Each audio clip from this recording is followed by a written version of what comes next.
안녕하세요. 영동고등학교 교사 윤상영입니다. 자, 코로나19로 인해서 수험생과 학부모는 물론 우리 선생님들도 1년간 너무 고생 많으셨습니다. 자, 위태위태하게 진행되었던 수능도 이제 마무리가 되었습니다. 이제 남은 것은 물론 수시에도 최선을 다해야겠지만 남은 정시 지원 전략을 세워서 마무리를 잘 하는 것이 필요할 거라고 생각합니다. 자, 그래서 정시는 수시보다 훨씬 더 지원 전략의 중요성이 크다라고 생각이 됩니다. 오늘 지원 전략에 대해서 잘 들으시고 나중에 상담하실 때 도움을 좀 받으셨으면 좋겠습니다. 자, 제가 강의 드릴 부분은 정시 지원 전략 중에서 서울소재대학의 특징과 지원 전략입니다. 자, 지금부터 강의를 시작하도록 하겠습니다. 정시 지원 전략의 수립 과정을 한번 살펴보도록 하겠습니다. 자, 첫 번째 정시 지원 전략을 수립하실 때는 수능 영역별 응시 인원의 변화를 통해서 전체 합격선에 대한 예측을 한번 해보시는 게 필요합니다. 올해 이제 수험생 수가 많이 줄어들었습니다. 작년보다 6만 명 정도 줄었기 때문에 전년도에 비해서 당연히 좋은 등급을 받을 수 있는 학생의 수도 줄어들 수밖에 없죠. 그렇다면 전체적으로 합격선이 전년도하고 비교했을 때 조금은 하락할 수 있는 그런 가능성이 있다라는 부분을 좀 생각하시고요.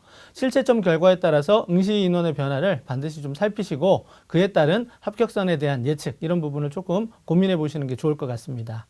자, 두 번째, 대수능 점수 분석에 따른 특징 그리고 영향력 그 다음에 그룹별 특징을 예측해 보는 것이 필요할 텐데요. 예를 들어서 국어 성적이 수학보다 어려워서 국어 성적이 조금 더 만점이 올라가거나 그러면 국어의 영향력이 좀 더 커질 수 있습니다. 물론 반영 영역 비율에 따라서 영향력이 달라질 수도 있겠지만 그해 시험의 어떤 난이도에 따라서 어려운 과목이 표준 점수가 조금 더 많이 올라갈 수 있기 때문에 그럴 경우 그 어려운 과목이 영역별 반영 비율과 상관없이 더 중요하게 작용할 수 있다라는 부분이죠. 올해 같은 경우는 국어가 다른 영역보다 지금 좀 더 어렵게 출제가 되어서 점수가 조금 더 올라갈 가능성이 있다라고 생각이 됩니다. 따라서 이럴 경우에는 반영 비율 물론 중요하겠지만 국어에서 고득점을 한 그런 학생들이 조금 더 올라갈 수 있고요. 수학 가형과 나형에서도 지금 현재 여러 기관에서 예측하기로는 가형과 나형의 최고점이 비슷한 정도로 예측이 되고 있지만 작년도에는 수학 가형과 나형에서 나형의 표점이 훨씬 더 높이 올라갔었습니다. 이런 부분이 이제 올해 변화가 되었기 때문에 이런 부분들도 조금 고민을 해 보실 필요가 있고요. 이러한 부분들이 그룹별 대학에 어떻게 영향을 미치느냐, 상위권 대학, 중위권 대학, 또 중상위권 대학에 어떻게 영향을 미치는지 이런 부분들도 한번 생각을 해 보시면 지원 전략 수립에 도움이 될 거라고 생각이 됩니다. 그 다음에 이제 세 번째로는 자기 점수의 강약점에 대한 정확한 분석이 좀 필요합니다. 자, 많은 학생들이 아직도 단순하게 자신의 점수, 원점수라든지 아니면 표준점수라든지 100분위의 단순 합을 가지고 자기 위치를 가늠하고 또 지원 전략을 세우고자 하는 그런 학생들이 있는데 되게 위험한 부분이죠. 일단은 반영 비율을 고려해서 환산해서 반영 비율을 고려를 해야 되고 그 다음에 대학별 어떤 그 반영 방법에 따라서 환산하는 이런 어떤 과정을 거쳐서 정밀한 점수를 가지고 최종 비교를 하는 이런 부분들이 좀 있기 때문에 내가 어떤 점수를 가지고 지원 전략을 세울 것이냐 이 부분이 상당히 중요하고요. 내가 어느 영역에서 더 강점을 보였고 그래서 나의 그 점수상의 특징을 잘 살려줄 수 있는 그런 대학이 어디인지 이런 걸 찾는 것이 필요하다고 생각이 됩니다. 그 다음에 네 번째, 이제 그룹별 대학의 전형 특징, 그리고 변화된 부분을 파악을 하고, 그걸 통해서 이제 지원 전략을 수립하는 부분인데요. 내가 지원하고자 하는 그 대학이 상위권 대학부터 중위권 대학 이렇게 늘어져 있는 것이 아니잖아요. 자기 이제 점수에 맞는 그 그룹에, 예를 들면 서울대, 연세대, 고려대는 비슷한 점수대이고요. 서강대, 성균관대, 한양대는 또 역시 마찬가지로 비슷한 점수대입니다. 그러면 그 비슷한 점수대의 대학들에서 일어난 변화, 나는 서강대가 가고 싶은데 성균관대는 나하고 상관없어 이렇게 생각할 건 아니죠. 서강대하고 성균관대는 같은 선택지이기 때문에 내가 서강대를 희망한다 하더라도 성균관대의 변화가 서강대에도 영향을 미칠 수 있다라는 부분을 생각하셔서 비슷한 점수대의 대학은 다 묶어서 큰 틀에서 보면 그게 같은 대학이다라고 생각을 하시면서 그 그룹별 대학의 전체적인 특징과 변화된 부분을 파악하셔서 올해 입시에 어떤 영향을 줄지 이런 부분들을 생각해 두시는 게 좋을 것 같습니다. 자, 그 다음에 다섯 번째는 그룹별 모집 인원의 분포에 따라서 군별 지원 조합을 찾는 겁니다. 정시 지원은 수시와 달라서 가군, 나군, 다군에 각각 한 차례씩 지원 기회가 있습니다.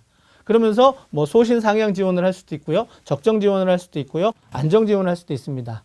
그럴 경우 내가 어느 군에서 소신 상향 지원을 하는 것이 더 유리하고 어느 군에서 안정 지원을 하는 것이 유리할지 이런 부분들에 대해서 군별 조합, 그다음에 군별 그 점수대에 따라서 모집 인원 분포를 살펴보시면 어느 정도 나의 방향성을 좀 찾아볼 수가 있습니다. 그래서 이런 부분까지 해주시면 아마 좋은 지원 전략 수립이 되지 않을까 싶습니다. 따라서 지금 제가 소개해드린 이 5단계에 걸쳐서 하나씩 거시적인 부분부터 미시적인 부분으로 이렇게 좁혀오면서 지원 전략을 수립하시면 아마 좋은 지원 전략 될 거라고 생각이 되고요. 나중에 합격이라는 그런 어떤 열매도 얻을 수 있을 거라고 생각을 합니다.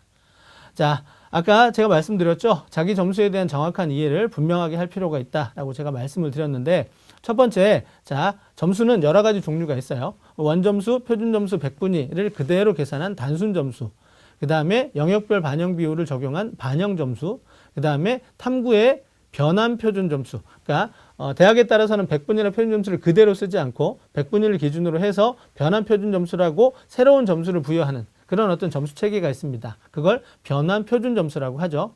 자, 이건 주로 중상위권 대학에서 대부분 탐구 영역에서 이런 점수 체계를 이용을 하는데요. 그 이유는 아시겠지만 탐구는 과목별로 난이도의 편차가 있습니다. 그러다 보면 과목별 유불리가 발생할 수 있죠. 그래서 그 과목별 유불리를 최소화하기 위해서 만들어 놓은 것이 변환 표준 점수이고요. 그 점수를 새롭게 부여를 해줍니다. 대학에서. 그럴 경우 내가 성적표에서 받은 그 점수, 탐구 점수는 없어지게 되죠. 그래서 새롭게 점수를 부여받는 이 점수로 계산이 되기 때문에 변표 점수가 이제 세 번째 단계다라고 보시면 되고요. 그 다음에 이제 대학별 환산식에 따라서 마지막 최종 환산하게 되면 환산 점수가 나오죠. 그래서 뭐 500 몇 점이 나올 수도 있고요. 700 몇 점이 나올 수도 있고 뭐 800 몇 점이 나올 수도 있습니다. 그렇기 때문에 이렇게 점수 체계가 좀 다르다라는 것이고 한 예를 들어서 이렇게 이제 설명을 좀 드려보도록 할게요. 자, 이런 점수를 받은 학생들의 원점수를 그대로 더하면 이렇게 381점, 274점. 이게 단순 점수이고요. 여기에 이제 영역별 반영 비율, 대학에서 고려하는 영역별 반영 비율을 고려하면 이렇게 달라지죠. 이렇게 되면 이 친구가 지금 381에서 386으로 올라갔기 때문에 아마 수학의 반영 비율이 높거나 국어의 반영 비율이 높아서 조금 더 달라졌을 수 있습니다. 그 다음에 아까 제가 말씀드렸다시피 100분위를 기준으로 하는 여기 100분위 58, 62를 그대로 쓰는 것이 아니라 71과 85에 해당하는 새로운 표준 점수를 대학마다 제공을 해주고 있습니다. 그렇게 해서 그 점수, 변환 표준 점수를 적용한 점수를 계산해 보면 385.79, 그다음에 마지막 대학별 환산식에 따라 계산을 하면 782.99 이런 식으로 나옵니다. 그러면 맨 왼쪽에 있는 단순 점수보다는 당연히 맨 오른쪽에 있는 환산 점수가 보다 더 정밀한 점수이고요.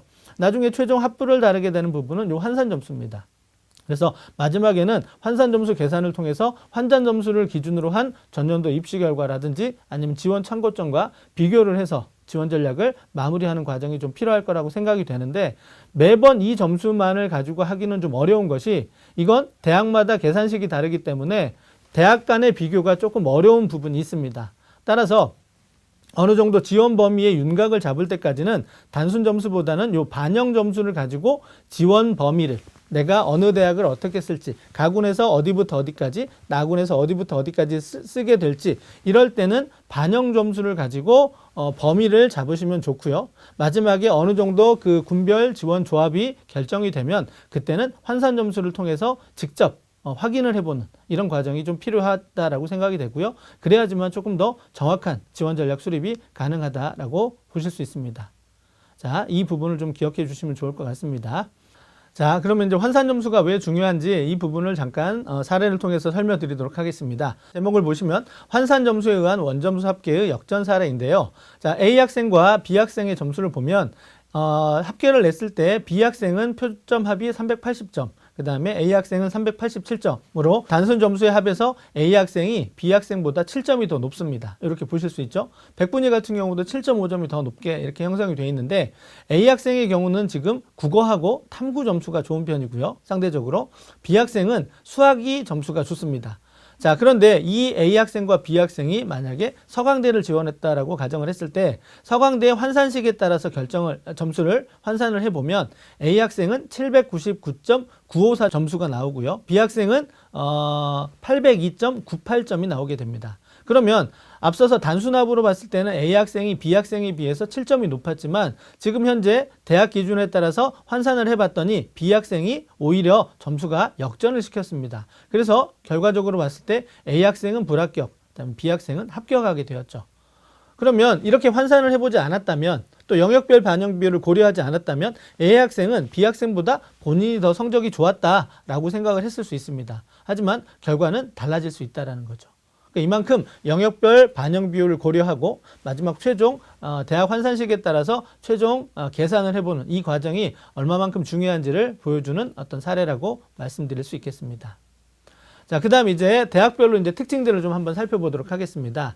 앞서도 말씀드렸다시피 정시에서는 모든 대학에 모든 성적대에 대학에 지원할 수 있는 부분이 아니라 자신의 점수에 맞는, 성적에 맞는 그런 대학을 지원을 할 수밖에 없기 때문에 저희가 편의상 그 지원 가능 점수가 비슷한 그런 대학들을 그룹핑할 수밖에 없죠. 그래서 편의상 서울 지역에 있는 대학을 최상위권, 상위권, 중상위권, 중위권 이렇게 한번 구분을 해보도록 하겠습니다. 자, 최상위권 대학은 당연히 서울대하고 연세대, 고려대를 의미하고요. 그 다음에 상위권은 이제 서강대, 성균관대, 한양대, 이화여대까지를 의미한다라고 보시면 되겠습니다.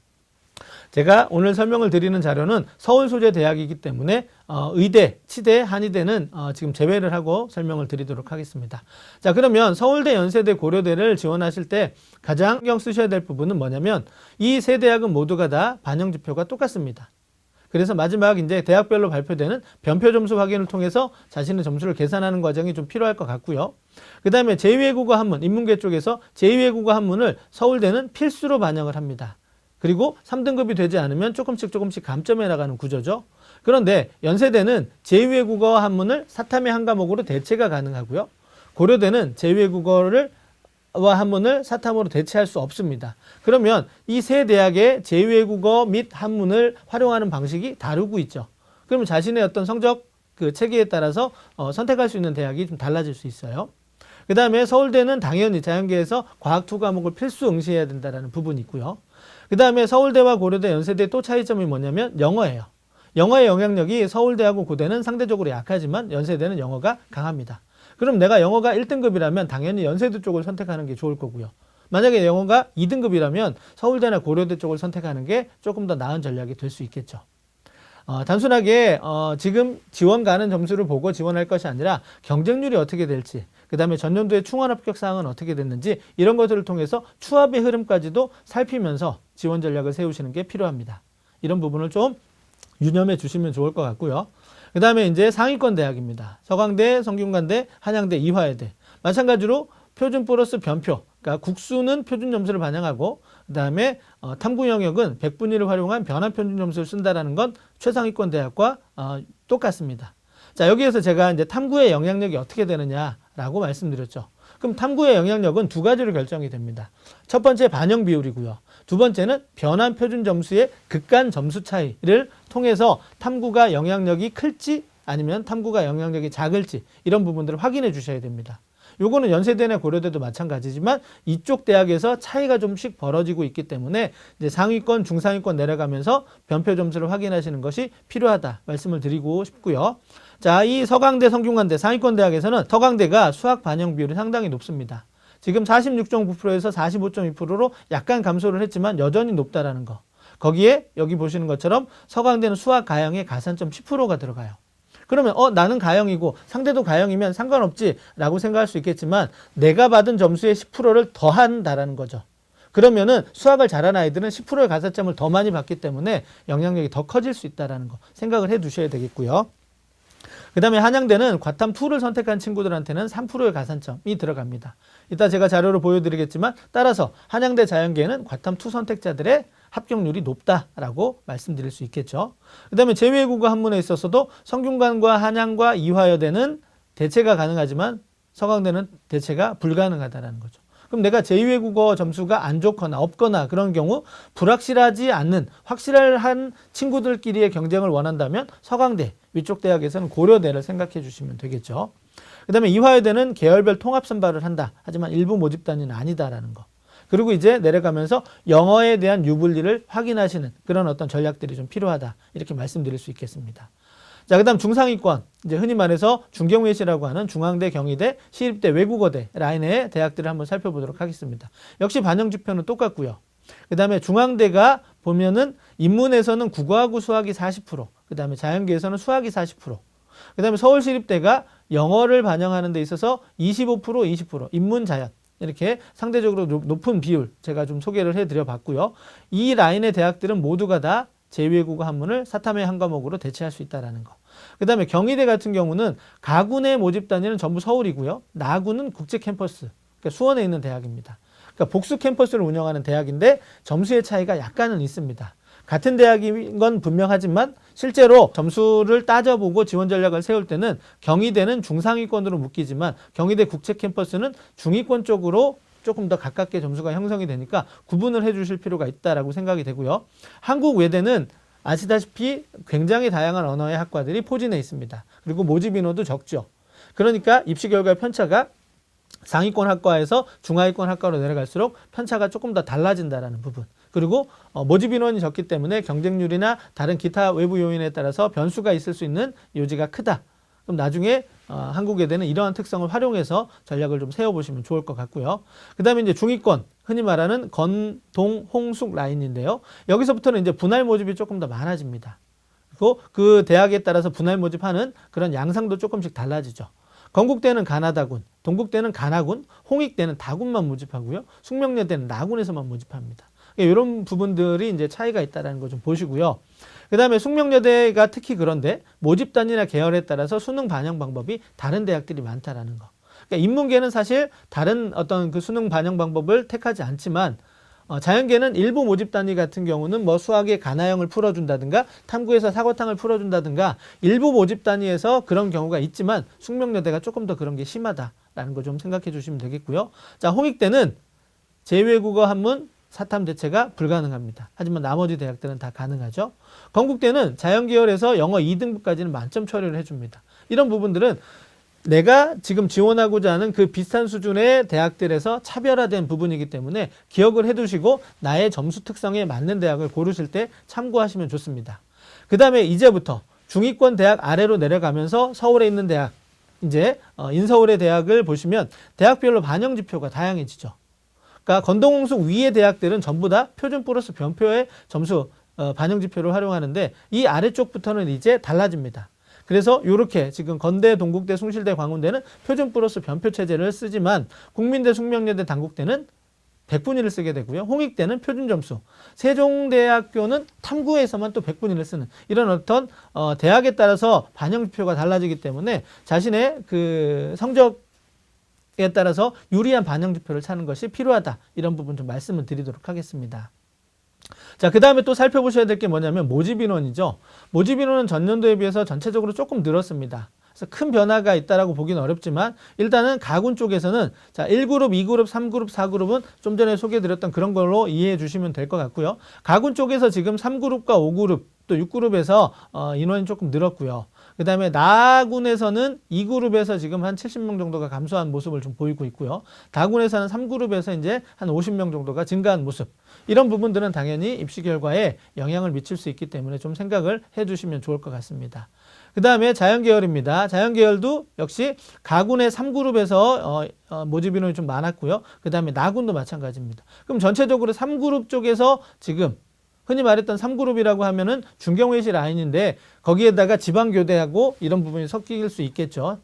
그럼 이 라인에서 지금 자연계 쪽에서 점수가 조금 더, 물론 지방교대는 인문계 쪽에 좀 더 많은 지원자들을 확보하고 있지만 자연계 학생들도 교대를 지원하는 학생들이 좀 있기 때문에 같이 좀 넣어줄 필요가 있습니다. 영향은 인문계 쪽에 더 많이 미칠 거고요. 그럼 이 라인에서는 지금 모집 인원이 조금 더 늘었기 때문에 전년도와 비교했을 때는 합격선이 조금은 내려갈 수 있는 그런 여지가 있다라는 것도 좀 생각을 해주시면 좋을 것 같고요.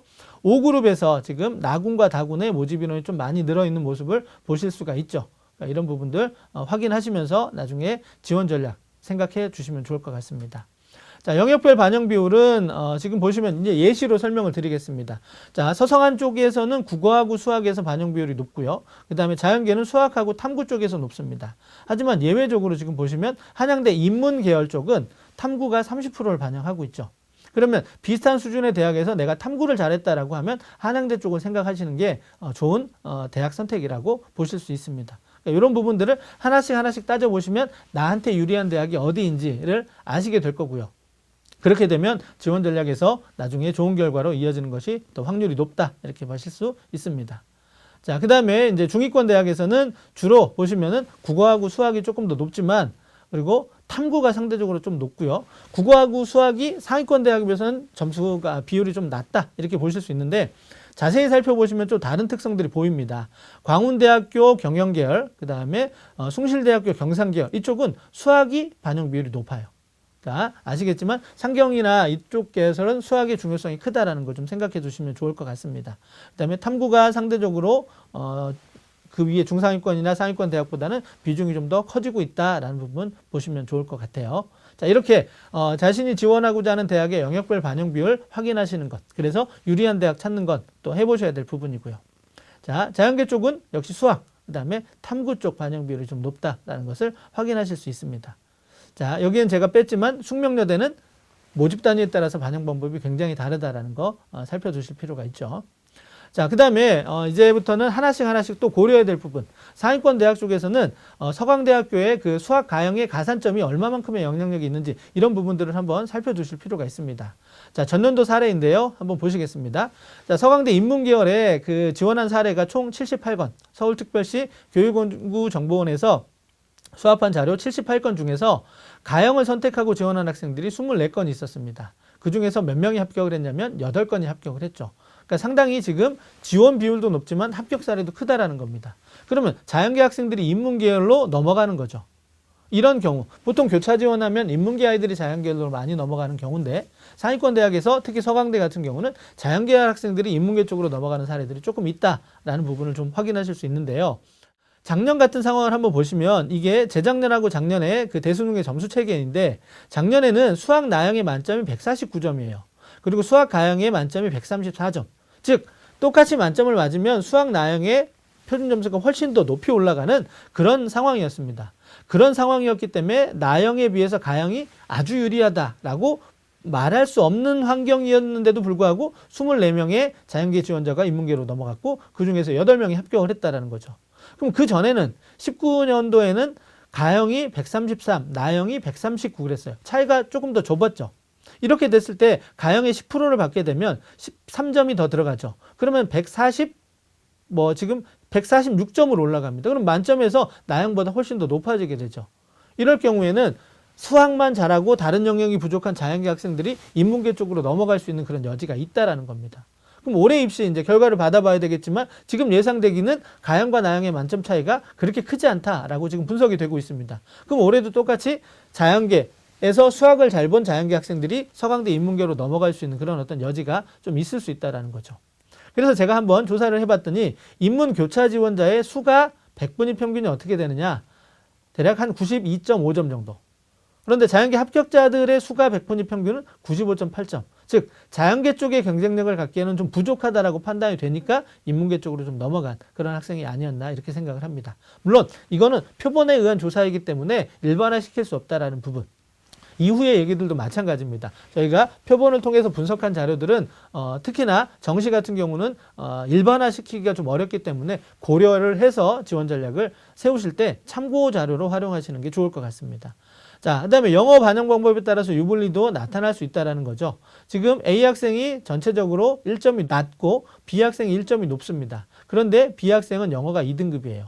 그랬을 때 지금 서강대 쪽에서는 똑같이 전체적인 총점이 높은 B 학생이 환산을 했을 때 점수가 높지만 성균관대하고 한양대 같은 경우는 A 학생이 역전을 시켰습니다. 즉 다시 말해서 성균관대하고 한양대는 영어의 영향력이 크다 이렇게 말씀드릴 수가 있겠죠. 그래서 자신이 영어가 2등급일 때 이게 불리하게 적용할지 아니면 유리하게 작용할지 이런 부분들을 확인해 보시는 거 필요하다고 생각이 됩니다. 자, 제2외국어 한문 이것도 확인을 해 두셔야 되겠죠. 그러니까 비슷한 수준의 대학에서 이렇게 반영이 되는 대학들이 있고요. 탐구로 대체가 되는 대학이 있고 그 다음에 이렇게 탐구가 대체가 안 되는 대학이 있습니다. 연세대, 고려대, 서강대, 성균관대, 홍익대, 건국대, 국민대, 숭실대 이렇게 지금 비교가 되죠. 그랬을 때 내가 제2외국어에서 좋은 점수를 가지고 있다면 당연히 대체가 될 수 있는 대학을 찾는 것이 필요하다라고 말씀을 드릴 수 있기 때문에 또 저희가 정시 지원 전략 세울 때 고려해야 될 부분이라고 생각이 됩니다. 자, 한양대 앞서 말씀드렸지만 과탐2에 가산점 3%를 부여하는데 실제로 그런지 한번 보도록 할게요. 합격자가 많은지.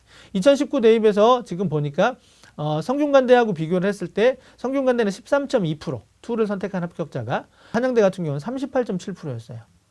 2020 대입에서는 표본이 좀 적었습니다. 성균관대는 0.02%, 그러니까 한 건 정도 있었던 것 같고요. 한양대 같은 경우는 31.8%. 즉 다시 말해서 학생들이 이제 움직이는 거죠. 본인 스스로가 과탐2를 선택했기 때문에 가산점을 받을 수 있는 대학을 선택을 해서 찾아가더라. 그럼 나도 마찬가지로 2를 선택했으면 가산점을 받을 수 있는 비슷한 수준의 대학이라면 성균관대보다는 한양대를 선택하는 것이 조금 더 효과적인 지원 전략이라고 생각할 수 있을 거라고 생각합니다. 자, 그 다음에 이제 교대의 특징과 지원 전략. 자, 서울에도 교대가 있기는 하죠. 서울교대가 있습니다. 하지만 제가 여기 교대의 특징과 지원 전략을 집어넣는 거는 제가 아까 그룹핑했던 대학 중에서 상위권 대학하고 중상위권 대학에 걸쳐서 교대가 나타납니다. 그러면 서울권 학생들이 교대에 대한 선호도가 얼마나 높은지에 따라서 달라지겠지만 같이 교대까지 지원 전략에 포함을 시킨다면 저희가 교대의 특징도 알아야 될 테고요. 그 교대의 모집 인원도 그룹별 인원에다 포함을 시키는 게 맞다라고 생각을 합니다. 서울에 있는 학생들도 교대에 지원을 하기 때문에 같이 넣어서 저희가 좀 살펴보아야 할 텐데 교대의 특징은 가장 큰 게 이겁니다. 지금 보는 것처럼 자, 반영 지표가 다른 대학들이 서로 이렇게 많이 있다라는 거. 그러면 내가 교대를 지원할 때 어떻게? 나한테 유리한 반영 지표를 반영하는 대학을 좀 찾아주실 필요가 있고요. 나머지 특징들은 보시는 바와 같습니다. 자, 여기서 제가 하나 고려를 좀 해드리고 싶은 건 요거죠. 수학 가형과 과탐의 가산점을 반영하는 대학들이 있다라는 겁니다. 자, 주로 이제 5%. 그래서 각각 수학 가형에만 5% 반영하는 대학이 있고 수학 가형하고 과탐에 각각 5%씩 반영하는 대학이 있습니다. 각각 5%씩 반영한다라는 건 그만큼 자연계 학생들이 합격할 가능성이 더 높아지는 거겠죠. 실제로 이제 표본을 잡아보면 합격자 중에서 자연계 학생들이 교대에 진학했던 그런 경우가 제법 많습니다. 이렇게 수학 가형과 과탐에 가산점을 반영하는 대학에 지원할 인문계 학생들은 합격자들의 풀이 어떻게 되는지를 한번 점검을 해보시고 지원하는 것이 필요할 거라고 생각이 되고요. 대부분 나군 모집인 거 아시죠? 그래서 나군 쪽에서의 경쟁률이 좀 약하다라는 특징을 좀 가지고 있다라는 거 생각해 주시면 좋을 것 같습니다. 자, 그 다음에 이제 반영 지표에 따라서 저희가 대학을 한번 좀 분류를 해볼 필요가 있습니다. 자, 요 부분은 이제 중상위권까지는 같은 반영 지표를 활용한다고 제가 말씀을 드렸죠. 이제 중위권 대학부터 그 다음에 인서울에 있는 대학은 반영 지표에 따라서 조금씩 달라진다라는 거. 자, 화면을 통해서 계속 살펴드리도록 하겠습니다. 자, 여기 보시면 이렇게 지금 반영 지표에 따라서 대학을 구분해 봤는데 이 중에서 상위권 대학은 똑같은 반영 지표를 써요. 대부분 다 요거죠. 그런데 이제 중위권 대학부터는 이렇게 혼재가 돼 있다라는 거죠. 그래서 이렇게 건대 동대처럼 표준 플러스 변표를 활용하는 대학이 있고 세종대, 그다음에 표준 점수만 활용하는 홍익대, 그다음에 백분위를 활용하는 숙명여대. 그러면 이 성적대에 있는 이 점수대에 있는 학생들은 내가 표준 점수가 더 유리한지, 그다음에 백분위가 유리한지 이런 것들에 따라서 유불리를 따져보시고 좀 더 유리한 그런 대학에 지원하시는 것이 바람직하다라고 보실 수 있습니다. 그러면 왜 이런 부분들이 나오게 되느냐? 이런 데서 이제 나오게 되죠. 올해 가채점한 결과를 가지고 저희가 한번 살펴드릴 텐데 사회문화는 지금 만점을 맞았을 때 71점이고요. 세계지리는 65점입니다. 그 말은 무슨 말이냐면 사회문화가 조금 더 어렵게 출제가 되고 세계지리가 쉽게 출제된 거죠. 그래서 원점수 45점일 때 사회문화와 세계지리의 표점과 백분위를 비교해보면 표점은 6점밖에 차이가 안 나요. 근데 백분위는 16점이 차이 나죠. 그러면 요 경우에 45점을 맞았다라고 했을 때 세계지를 선택한 친구는 어때요? 백분위에서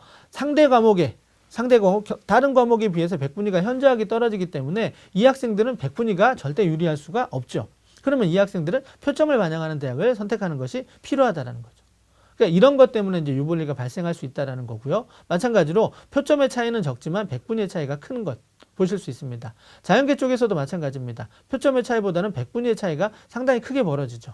그래서 쉬운 과목에 있어서 내가 점수를 못 받으면 당연히 백분위에서 불리하다라는 것을 감안하시고 대학을 선택해 주시는 게 필요하다. 그러면 자, 상위권 대학에서는 왜 이게 더 덜 필요하냐면 이렇게 돼요. 이렇게 이제 과목마다 유불리가 발생을 하니까 변표 점수를 쓰게 되죠. 그러면 이건 아직까지는 대학에서 변표 점수가 안 나왔습니다. 그러니까 작년 거를 가지고 한번 볼 텐데 지금 이렇게 보면 만점에 따라서 65, 65, 65, 65를 주는데 건국대 같은 경우는 68.94를 줘요. 그러면 건국대가 훨씬 더 사탐을 중요하게 본다 이렇게 보실 수 있죠. 그 다음에 100분이 100하고 96의 차이를 보시면 서강대 같은 경우는 0.48점밖에 안 돼요. 그럼 내가 탐구를 못했다 하더라도 별로 그렇게 크게 불리하지 않죠. 건국대 같은 경우는 2.15점의 차이가 있습니다. 그러면 탐구를 잘했다면 물론 서강대하고 건국대가 이렇게 비슷한 수준의 대학은 아니지만 어쨌든 변환 표준 점수를 썼을 때 조금 더 유리한 대학을 찾아서 가는 게 필요하겠죠. 이런 부분들을 확인하시고 급간 차이를 살펴두시면 이 대학의 탐구의 중요성을 어떻게 생각하는지를 보실 수 있습니다. 그럼 서강대 인문계열 같은 경우는 탐구가 반영 비율도 약하지만 급간의 점수 차이도 적기 때문에 서강대는 탐구를 조금 못해도 내가 다른 영역을 잘하면 더 유리하게 작용할 수 있겠구나 이런 판단을 하실 수가 있는 거죠. 과탐입니다. 과탐을 보니까 만점 쪽에서 아까 사탐하고 좀 다른 모습이죠. 성균관대 68, 한양대 67, 중앙대 68, 68, 68. 서강대는 66이지만 다른 대학은 68까지 올려줬습니다. 이유는 아시겠죠? 사탐보다 과탐을 대학에서 조금 더 중요하게 생각하는 그런 어떤 부분들이 있습니다. 그래서 과탐의 표점 만점, 그러니까 변환 표준 점수 100분이 100에 대한 점수를 높게 부여를 하는 부분이고요. 그 다음에 극간의 점수 차이를 보니까 서강대, 인문계는 0.48밖에 안 되는데 자연계는 2.39예요. 그러면 역시 서강대도 사탐보다는 과탐을 조금 더 의미 있게 반영하겠다라는 의도를 읽어낼 수 있는 거죠. 그래서 이렇게 변표 점수를 확인하시고 변표 점수를 바꿔야지만 자신의 점수가 된다는 거 잊지 않으셨으면 좋겠습니다. 자, 그 다음에 수학 가형 선택자. 지금 학생 수가 많이 줄었다는 얘기 제가 초반에 말씀을 드렸고요. 그 다음에 뭐 가형, 나형 다 줄어들고 있죠. 그 중에서도 이제 가형 선택자들은 왜 우리가 인원을 좀 살펴봐야 되냐면 가형 지정 대학이 있습니다. 서울대, 연세대, 고려대부터 쭉 해서 건대, 동국대, 홍익대, 숙명여대, 그 다음에 그 밑에 국민대, 숭실대 이런 라인에 있는 대학에서 일부 모집 단위는 가형을 지정하고 있습니다. 그러면 가형 지정 대학의 모집 인원은 별로 줄지 않았죠. 전년도에 비해서 전체적으로 모집 인원이 지금 약간은 늘어난 상태이기 때문에. 하지만 경쟁할 수 있는 학생 수는 줄었어요. 그러면 다른 데는 영향을 좀 덜 미치겠지만 가형 지정 대학에 있어서는 당연히 가형을 선택한 학생 수가 줄어들고 모집 인원은 많이 줄어들지 않았기 때문에 가형 지정 대학의 끝부분에 있는 대학은 당연히 의미 있는 경쟁자가 줄어들 수 있고요.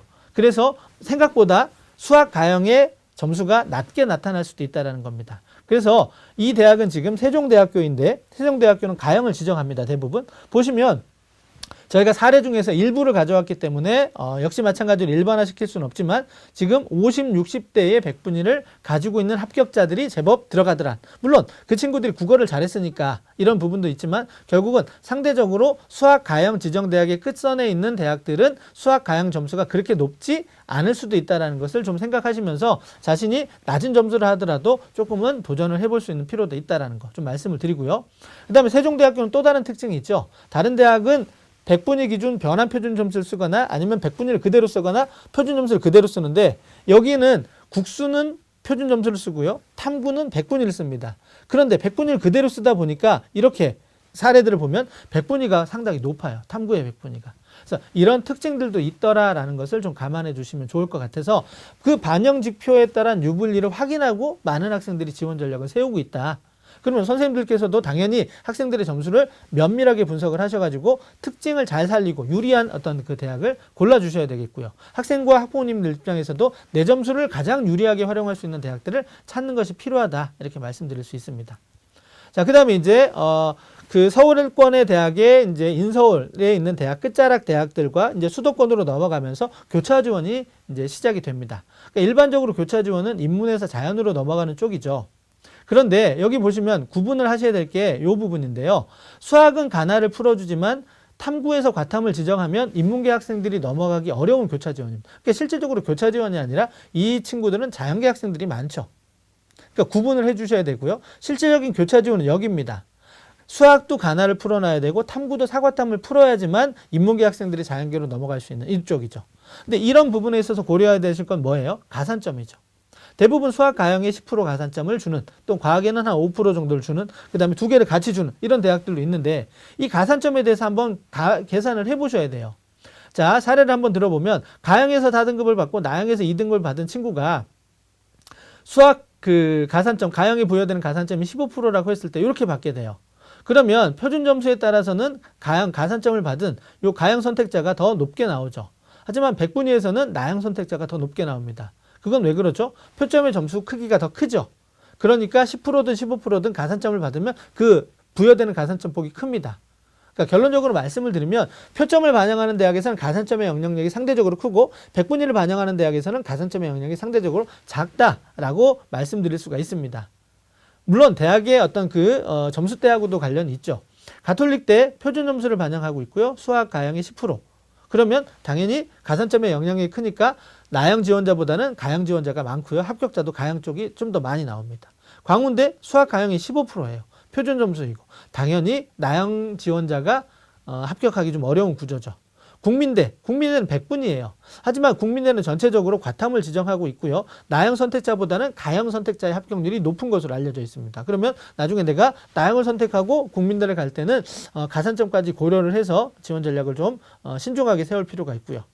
서울여대 같은 경우는 100분위를 반영하는데 사과탐을 다 허용해 주고 있고 수학 가형의 10%. 서울여대는 이제 가형과 나형의 합격자들이 다른 위에 지금 여기 표시했던 파란색 대학들과 비교했을 때는 조금 더 많게 나타나고 있습니다. 그러니까 이런 부분들은 좀 확인하시면 좋을 것 같고요. 자, 이제 모집인원 분포에 따른 군별 지원 조합을 찾는 과정을 한번 설명을 드리도록 하겠습니다. 자, 먼저 우리 학생의 점수대가 이렇게 상위권 대학이라고 가정을 했을 경우 가군과 나군에서 지원을 할 수 있는데 가군에 서성한 대학을 지원한 학생들이 나군에서 어느 대학을 지원할 수 있는지 이 경우에 본인의 점수가 여유가 있다라고 생각이 되면 나군에서는 고려대하고 연세대 쪽을 지원할 수 있고요. 점수에 아주 여유가 없거나 아니면 조금 내가 좀 부족하다 아니면 불안하다 싶은 경우에는 그냥 나는 서성한 정도면 좋다라고 생각하는 학생들은 나군에서도 역시 마찬가지로 서성한을 쓸 수가 있을 겁니다. 그 다음에 아니 내가 서강대 성균관대를 쓰지만 점수가 좀 부족해. 그래서 나군에서는 조금 더 안정적인 지원이 필요하다라고 생각이 되면 아마 중앙대나 외대를 쓰는 아니면 또는 지방교대를 쓰는 그런 조합을 생각해 보실 수 있습니다. 제가 화살표로 한번 보여드리도록 하겠습니다. 이렇게 점수가 좀 여유 있는 학생들은 가군에서 서성한을 쓰고 나군에서 연세대 고려대를 그 다음에 적정 수준이라고 생각이 되거나 내가 좀 불안하다라고 생각이 돼서 상향 지원을 꺼리는 학생들은 가나군 모두 다 서성한 조합을 선택할 수 있고요. 그 다음에 이제 반대로 가군에 내가 서성한을 쓰지만 점수가 좀 부족하다라고 느끼는 경우에는 이렇게 나군에서 중앙대나 외대 또는 지방교대를 쓰실 수 있는 이런 조합이 있습니다. 이럴 때 합격자들의 어떤 그 추가 합격의 이동을 한번 보시면 아마 서울대를 합격한 친구들이 연고대 이렇게 연결이 되기 때문에 이렇게 빠져나갈 거고요. 그 다음에 마찬가지로 그 빠져나간 자리를 여기서 이렇게 채워줄 거고요. 그 다음에 여기서 빠져나간 자리를 또 마찬가지로 이렇게 채워주거나 이렇게 채워줄 가능성이 있습니다. 이렇게 추가 합격의 흐름을 한번 예측을 해보시면 내가 어느 군에서 소신 또는 상향 지원을 하는 것이 유리하고 올바른 전략인지 생각하실 수 있습니다. 따라서 내가 서강대 성균관대를 추합을 보고 쓰겠다라고 하면 추합이 도는 쪽이 나군에 비해서는 가군 쪽이 많기 때문에 가군에서 소신 상향 지원을 하는 것도 하나의 방법이 될 수 있습니다. 하지만 내가 이 점수대이긴 한데 이쪽은 추합이 많이 돌기 때문에 합격자들의 끝선에서 변수가 있을 수 있다. 그래서 내가 조금 더 예측이 가능한, 점수의 예측이 가능한 추합이 덜 도는 나군 쪽을 선택하겠다 싶으면 그때는 조합이 이렇게 갈 수 있습니다. 이렇게 지금 이런 조합이죠. 지금 나군에 서성한을 쓰고 그 다음에 가군에서 중경외시를 쓰는 이렇게 됐을 때의 장점은 뭐냐면 지금 이 아랫선의 대학을 보시면 중상위권 대학은 나군에 비해서 가군의 모집 인원이 훨씬 많습니다. 물론 교대를 포함하면 이쪽이 더 많지만 교대를 제외하고 나면 이쪽 대학의 모집 인원이 훨씬 더 많기 때문에 이 서강대 성균관대에서 내가 반드시 어디는 붙어야 되겠다라고 마음을 먹는다면 이쪽 중앙대나 경희대 쪽에서 안정적인 지원을 잡고 나군에서 서강대나 성균관대를 쓰는 것도 하나의 전략이 될 수 있습니다. 그 다음에 다군은 최상위권 상위권의 모집 대학이 없기 때문에 이제 중앙대하고 외대가 이제 남아 있습니다. 따라서 이 서강대 성균관대를 지원할 수 있는 학생들이 가군과 나군의 조합을 선택한 다음에 다군에서 쓰실 수 있는 대학이 중앙대죠. 그래서 조금 더 과감하게 쓰신다면 서강대에서 가군을 쓰시고 서강대 성균관대, 나군에서 연세대 고려대를 쓰시고 그다음에 다군에서 중대나 외대를 쓰시면 이렇게 그 그룹에 걸쳐서 지원을 하기 때문에 조금 더 나중에 입시 결과가 좋게 바람직하게 나올 수 있을 거다라고 생각을 해볼 수 있습니다. 자, 그럼 이제 인문계열에 이어서 자연계열의 군별 지원 조합 찾는 과정을 한번 예시를 보여드리도록 하겠습니다. 자, 중앙대, 경희대, 시립대의 점수를 받은 학생들을 사례로 한번 들어보도록 하겠습니다. 가군에 중앙대, 경희대, 시립대를 지원한 학생들이 만약에 그 점수대에서만 지원을 한다라고 보시면 가군에서는 470명, 나군에서는 215명, 다군에서는 196명입니다. 따라서 이 점수대의 학생들이 위 그룹이나 아래 그룹을 지원하지 않고 가나다군을 모두 다 이쪽으로 지원을 한다라고 가정했을 때는 가장 모집 인원이 많은 가군 쪽에서 합격할 가능성이 가장 높습니다. 따라서 가군에서 안정적인 지원을 하는 것이 바람직한 전략이라고 하실 수 있습니다.